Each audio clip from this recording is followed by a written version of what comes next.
This video is to explain DDPG in reinforcement learning. DDPG means the deep deterministic policy gradient. The most important term, deterministic, is in contrast with stochastic,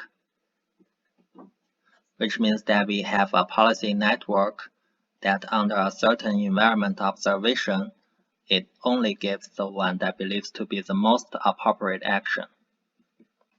For example, if we are to apply DDPG to a self-driving car, the observation can consist of the current vehicle's velocity and steering velocity, the relative position to the next target, which can be x, y, and theta, and the obstacles that can be encoded into a set of angle and distance. The action can be a vector of forward and lateral acceleration. Let's have a look at the basic elements of the DDPG. It uses the structure of actor-quadratic, which means it has two networks. Well, for the actor network, it takes the observation and gives the action. For the quadratic network, it takes the observation and corresponding action and outputs the Q value. The Q value measures how good the action is. In detail, the Q value equals to the reward for the current action plus a discounted Q next. The Q next means the optimal Q for the next observation and action. And for the discount value, in most cases, it equals to 0.99. Also, the DDPG is off policy, and it has a replay buffer such that it can be trained only using real-world experience. The replay buffer records a series of the observation, action, reward, and the next observation. Now let's see how to train the actor network. That's pretty easy. Assume that we already have a well-trained quadratic network, and what we are going to do is to move the actor network just under the quadratic network and then fit into the real-world observations. We can have the Q value. What we are going to do next is to maximize the Q value output. Auto-say minimize the minus Q. In this way, we can have the actor network trained as well.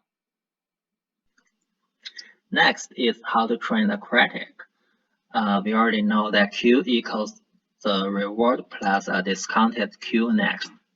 What we can see is that we already have the Q value here. We also have the reward. What we want is the Q next. So what we are going to do is to reuse this quadratic network. I'll just make a copy and move it here. And we're also going to use this actor network. Let's move it just under the quadratic network. So what we are going to do is to fit in the next observation and just mark it next, next. And the output from this actor is the optimal action for the next observation. Let's mark it 2. So what we get now is the next Q. As we can see here is that we already have the Q next, the reward, and the Q.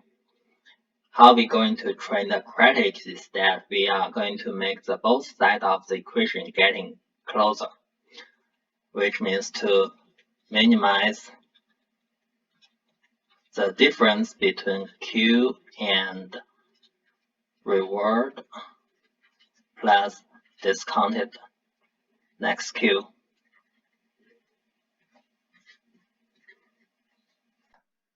A problem here is that if these two quadratics comes from the same network, then the update of this network will make the Q and Q next change in the same time, which makes the training process more unlikely to converge, such that DDPG is also using a target network to solve this problem. To implement the target network, the DDPG has two sets of actor and quadratics. When training the actor, it freezes the critic and feed in the observation, making the queue getting larger. So the actor is getting updated. When training the critics, it feeds in the observation and action, also feeds the next observation to the target network, getting the queue next, and trying to make the queue equals to the reward plus a discounted queue next. And so the critic network is also getting updated.